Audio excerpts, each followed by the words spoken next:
Donkey Kong Bonanza is officially just 2 days away, and we are so close to the release, which also means lots of Donkey Kong information is going to be coming out. And today we have new information about the development of the game thanks to Nintendo's recent Ask the Developers article, where they ask the developers questions, and of course we get new info about the game. So before I dive into this crazy new info about the development of Donkey Kong Bonanza, please make sure you leave a like and subscribe. We are super close to 370,000 subscribers, so I want everybody to stop what they're doing and please leave a like and subscribe so that way we can reach our goal of 400,000 subscribers. So especially with the hype of Donkey Kong Bonanza, let's see how many people we can get to leave a like and subscribe on today's video. Thank you guys so much, and now let's dive into the Ask the Developer interview. So when asked about how this game even started in the first place, Motokura stated development began when Koizumi approached our team and said, with an eye to expanding the Donkey Kong franchise further, I'd like the team that's been working on 3D Mario games to create a 3D Donkey Kong game this time. So yeah, Koizumi, the new head of 3D Mario, pretty much just came up and said, hey, can y'all create this 3D Donkey Kong game? Probably as he's like creating his 3D Mario currently. He's like, you know what,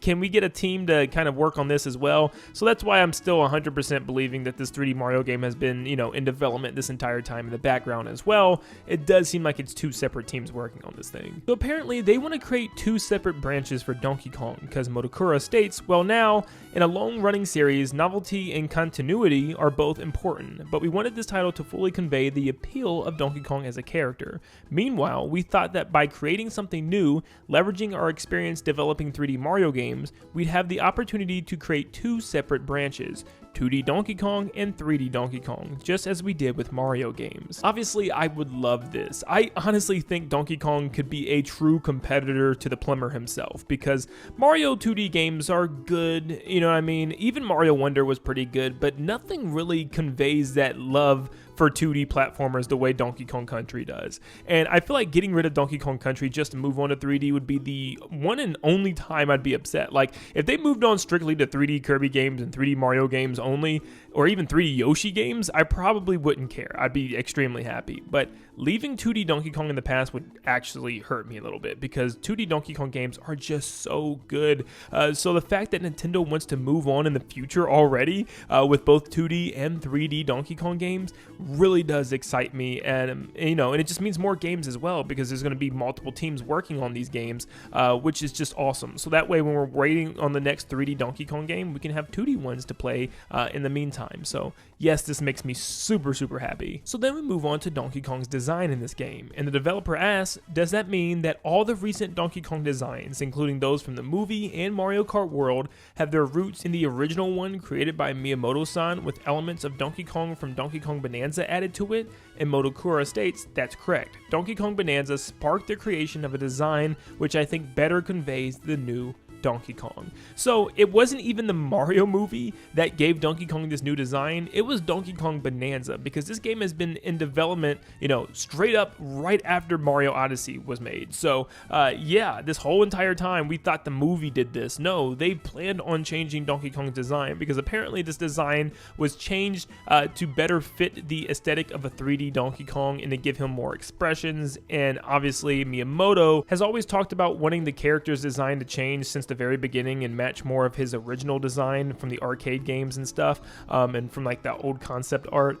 So this is something that Miyamoto always wanted to change for Donkey Kong, and I think it was just like finally time. The developers said, you know, lay it on us, and Miyamoto gave him every single bit of detail to add to his design and pretty much crafted him himself. So we can thank Miyamoto for the design, and honestly, after this long time of seeing Donkey Kong in this new way, I really can't go back to the other way. He looks so much more expressive, and I really do love his new look in this game. Now this one was super interesting to me and even kind of funny, because Tanaka talks about how the development of this game actually comes from Super Mario Odyssey and how they used Odyssey to test this, because Tanaka states, no, shortly after Super Mario Odyssey was released, we started running technical experiments with the idea of what kind of game do you get if everything in the environment is destructible.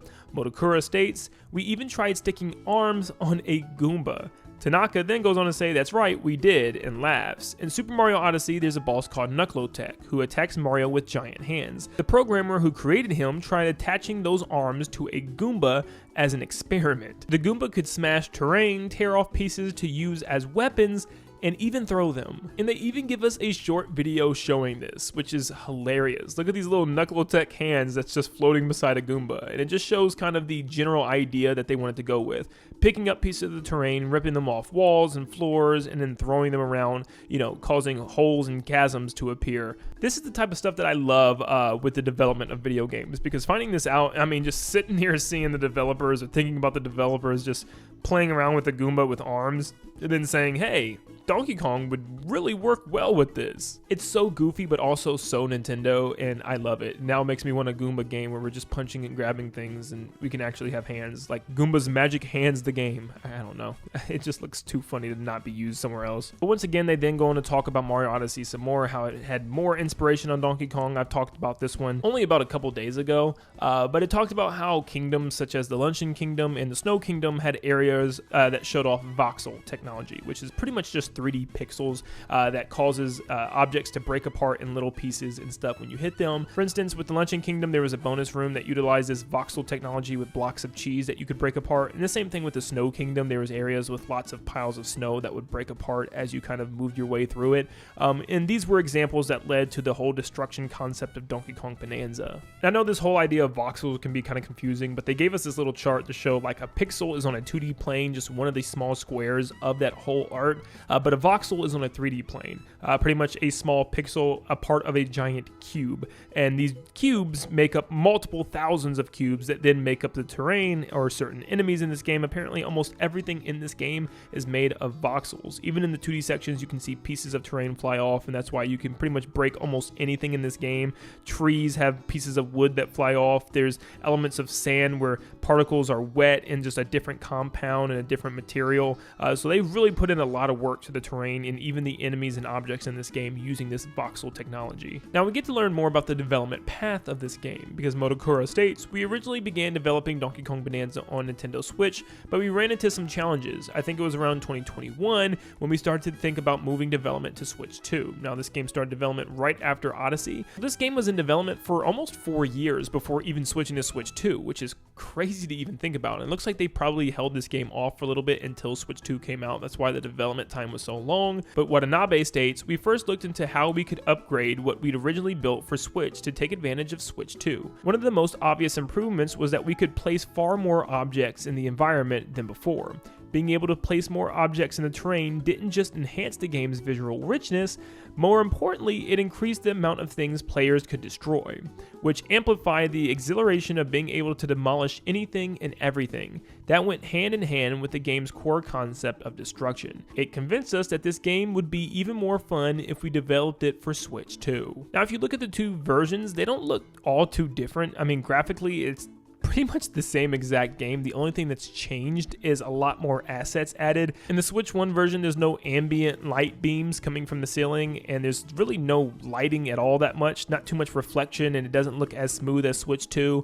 And you also don't have as many assets thrown in, like all the bushes, shrubbery, and stuff, and the weeds around Donkey Kong. That's pretty much the only thing that's really changed. It's just better lighting, better shading, more assets used, and you can look in the background in the distance. It doesn't look blurry anymore. You can clearly see what's back there, which is pretty cool. And I also just like the fact that it's now 60 frames per second. It's just going to run and look a lot better too on Switch 2. It was ultimately probably the best decision for Nintendo. Now, a lot of people were noticing the neon pink and blue, which is my channel colors. I love those colors so much. But a lot of people were noticing these colors, and they thought it might have a reference with Donkey Kong Country 2 and a Lost World with that beam of light coming out of Crocodile Core, which it very well could still be for the story. I mean, it's just implemented in literally everything in every artwork of this game, so I'd be kind of surprised if it wasn't. There's even objects and things in the game that have this color. But Watanabe gives a primary reason as to why this color scheme is kind of scattered everywhere, and states, our goal was to make the underground world feel like an entirely separate civilization to that of the surface, and to cram it full of variety. We felt compelled to create a fresh new world for Donkey Kong, so instead of sticking to what past games in the series have done, we made sure each layer had its own unique world and flavor. That said, we did draw inspiration from Miyamoto-san's original vision of Donkey Donkey Kong. By weaving neon colors into the visuals as a key element, we aim to create something fresh while still evoking the feel of the original arcade game. By the way, the pink and light blue neon tones were inspired by the colors of the ladders and steel beams in the original game. And then we get some concept art of the worlds. 3 of them are worlds that already exist in the game, and they look pretty similar to what we see here. However, the giraffe area looked like it also had these like giant monuments of 2 creatures on the mountain. I don't know if they're supposed to be like giant gorillas or something, or even if they're in the final game, because I don't think I've seen anything like this yet. But yeah, that's pretty interesting. But I'm telling you right now, this world right here better made it into the final game. Like, they better been hiding this and not have shown us yet, because there's no way they didn't go with this one. Like, come on, you have to be kidding me. It reminds me so much of Crazy Kremlin from Donkey Kong Country 2. Like, I'm gonna be so unbelievably upset if we don't get a food-themed amusement park world. Look at the roller coasters and all the items on the rails and stuff, and we know we have minecarts back, so it would work great here. And like the whole food-themed world down there with a giant tower of cheeseburgers and food everywhere, and that could make for such a fun terrain to break apart, is like pieces of food as it flies everywhere and stuff. Oh my gosh, Nintendo, please. The night sky theme, I mean, like, everything about this world is genuinely perfect. And it's also funny because we had something very similar in Mario Odyssey with the Luncheon Kingdom, but that was more polygonal food, more blocky in nature. This one's just kind of like an amusement park with real food everywhere, and I love that. So I'm really hoping that we do get at least one world or one sub-level dedicated to this theme. I mean, the fact that the other 3 concept arts are actually worlds in the game, I'd be very shocked if this was just like the one outlier that didn't make the cut. Like, you tell me out of all these 4 themes, that one didn't make the cut? Like, the coolest looking one? Yeah, so I'm hoping it's in the game. I'm sorry, I'm just ranting. This is just like my dream come true world design right there. Also, back to that neon pink and blue light thing. It shows a concept of DK kind of poking at a neon sign and having that New York vibe still. Now, this guy right here is the reason Pauline's in the game, and I'm not joking. Let me explain. So, they were already thinking of transformations for Donkey Kong, and they've already come up with a giant gorilla version, which would be the Kong Bananza, but they wanted other things as well, and they had an artist make this, which is a zebra form of Donkey Kong, and they immediately said, yes, this is so funny and so good, we got to put this in this game, but we need something to happen when you transform, like music to play, and they felt like music to play only made sense if there was somebody singing the music as well. It would fit this game really well. Who else sings music in Mario? And of course, someone pitched the idea of Pauline. The interviewer says, who would have imagined this zebra sparking such a complete shift in the music? And Kubo states, I know, right? And then, just as we were thinking, oh, that transitioned quite nicely, this might be rather interesting, Modokuro-san comes along and says, Tanaka then states, so that was when it happened. Modokuro saying, right. And I said, maybe we can add Pauline. And everybody laughed. Now, they go on to state that players are going to have to solve that puzzle as to why Pauline's a child on their own, and that's something that just straight up Nintendo is, hiding from us right now. So it seems like that is going to be obviously a story reason. I don't think Pauline's just randomly a child. That doesn't even make sense. So there's probably some type of story tie-in, because they really beat around the bush and don't really even talk about her being a child in this game. So I'm sure it has a huge story element to it that they don't want to spoil for us, which I'm glad, because I want to find that out myself. Now, last but not least, they talk about how you could maybe even sequence break in this game, skipping parts of the story, and they even encourage you to mess around and try to find ways to do that, which is strange. And Nintendo's always had things in their games that allow this for speedrunners and stuff, but it's really, kind of relaxing and, an exhale of breath to see that Nintendo does something like this. But they state there's a lot of leeway in terms of progression in this game. For example, locations or parts of the story you can skip without suffering any consequences. When the game progresses in a way we hadn't intended, we call it a sequence break in development terminology. Typically, in game development, restrictions are put in place to prevent this from happening, but since this game is all about destruction, we wanted people to play freely. Truth be told, restrictions make things a lot easier for the developers. So yeah, this game is going to be able to allow us to play it the way we want, and I'm sure speedrunners are going to have an absolute ball with it. I can't wait to see what they come up with. But man, to say I am excited for this game is a true understatement. I mean, the more I hear about this game, the more I see about it, I just get more and more excited. It really does feel like a brand new 3D Mario game coming out in 2 days, and I cannot wait to sink my teeth into this game and see all the secrets that it's hiding in its voxel technology. But real quick before we wrap up, I did want to actually have a prediction as far as to what I think the reviews are going to look like tomorrow morning, because that's when all the reviews drop and the embargo lifts. So I think this game is going to get a majority 9 out of 10 from pretty much everybody. I think there are going to be a handful of 10 out of 10s, but I think for the most part it's going to be 9 out of 10. I think one of the only complaints will be probably like the digging might be a little confusing and like a little jarring with the camera, but besides that, I think the game is going to have, you know, some really exciting moments, and it's going to be really ambitious. I'm going to say it's going to end up with a Metacritic score of 93 or 94, so we're just going to have to wait and see. Let me know down below how you feel about this game now. Has this developer ask interview made you feel more confident about this game? Have you already been excited about this game? So did anything change at all? Let me know in the comments down below. Make sure you leave a like and subscribe to stay up to date on all things Donkey Kong Bonanza. And like always, I hope you have a blessed day, and I'll see you all on the next one. Just 2 more days, guys. See ya.